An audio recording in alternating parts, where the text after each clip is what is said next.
Bitcoin's got no top because the dollar's got no bottom. Most of the crypto coins will never make an all-time high ever again. And the faster that people realize that, the better. It doesn't mean that everything is going to go to zero. It just means that most of the long tail assets didn't find product market fit. You're not buying Apple stock in a tokenized form because it's tokenized. You're buying it because you want Apple stock. And so ultimately the same thing in the traditional market's going to happen here is you're just going to have value accrue to wherever it is treated best. I'm back with co-host Bonnie Chang at the Consensus Miami, one of the premier crypto conferences in the world. Joining me and Bonnie right now is Anthony Pompliano, host of the Pomp Podcast. Welcome to the show, Anthony. Absolutely, thanks for having me. Good to see you. Thank you for joining Bonnie and I. All right, you've been tweeting a lot about crypto recently. Most of the crypto industry is dead and never coming back. Eventually people will realize it. Tell us more.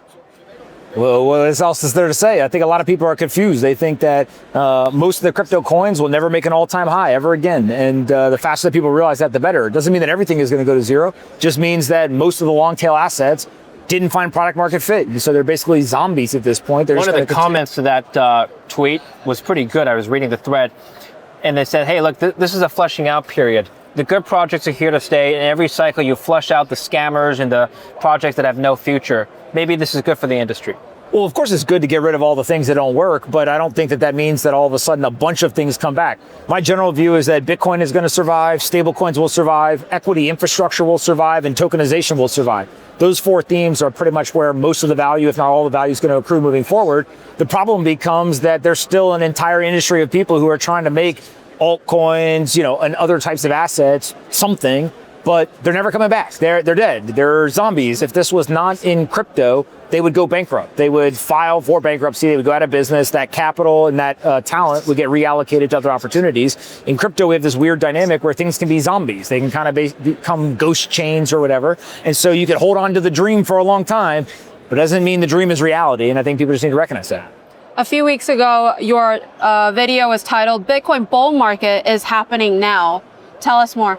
Well, Bitcoin bottomed at 60K. Now we're back to 80,000. So it's up 30% off of the bottom. And I think that what people don't usually give enough credit to is the US equity market is a great thing to study because it shows that strength begets more strength. Returns beget more returns. And so when you look at the stock market, when is the best day to buy in the stock market any given year? At an all-time high. If you buy it at an all-time high day, you are likely to outperform buying any other day of the year. Well, same thing with Bitcoin is if you buy Bitcoin when it has strength to it, it is starting to go higher, that momentum carries through. And so when I tweeted that, we weren't at 80K. I think we were somewhere in the high 60s, right? Well, now we're even higher. And I think we'll continue to go higher through the end of the year. And do we get back to an all-time high or not? I'm not sure. But what I do know is that when you have a big flush like you had in the Bitcoin price, you had the fear and greed index go to single digits, which I had never seen before.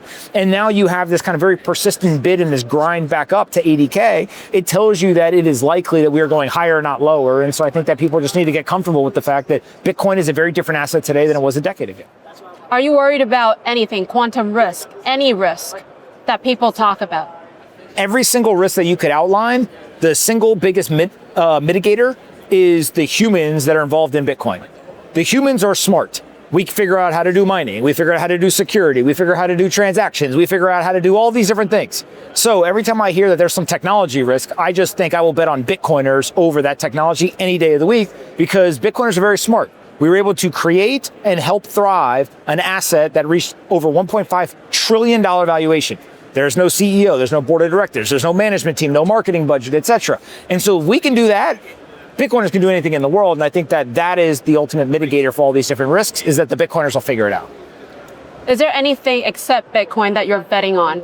Well, stable coins, equity infrastructure, and tokenization. People forget, but back in 2016, 2017, 2018 timeframe, I was very, very bullish on tokenizing all these assets. And it wasn't that I thought they competed with Bitcoin. I always thought Bitcoin was kind of this, crypto native or Bitcoin native asset that was very unique. It was going to be this great store of value. But as I've talked about for a long time is if you go back pre-1980s, everything was analog. You had a physical stock certificate, a physical bond, physical deed to your home, etc.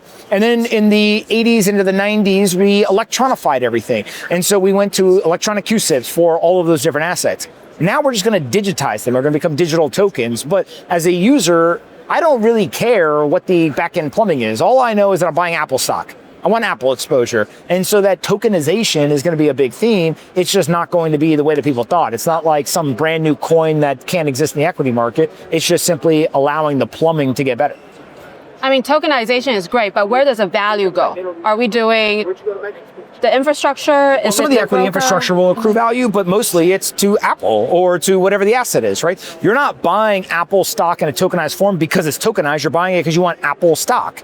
And so ultimately, the same thing in the traditional market is going to happen here is you're just going to have value accrue to wherever it is treated best. The soon-to-be new Fed Chair Kevin Warsh said that AI and Bitcoin will be the next drivers of the American economy. This is coming from a would-be Fed chair. What do you make of these remarks? How important is it, or what is the significance of this coming from the Federal Reserve? Look, we got a public company called ProCap Financial. That's literally our entire thesis is AI and Bitcoin are going to end up being the two driving forces in finance. And if you think about AI as offense, it's going out, it's building products, it's creating services, it's trying to go and drive solutions to the problems that our customers have. But then you then take that revenue and that profit, you put on your balance sheet in the form of Bitcoin to protect it, to protect the economic value that you've gone so and worked so hard for. And so I see this across the economy, right? If you go and you look, what is a huge part of the economy right now? It's AI. And the more that we build out data centers and power generation and all these different things, that is leading to job creation, that's leading to more investments, that's leading to all of these benefits in the U.S. economy. Okay. You know what I love about your channel is you talk about Bitcoin will always go up because governments will not stop printing. Yeah, Bitcoin's got no top because the dollar's got no bottom. I love that. And that could be, I know he has to go. That could be a great ending. Sounds good, guys. Thanks so much for having me. Thank you, Anthony. Take care.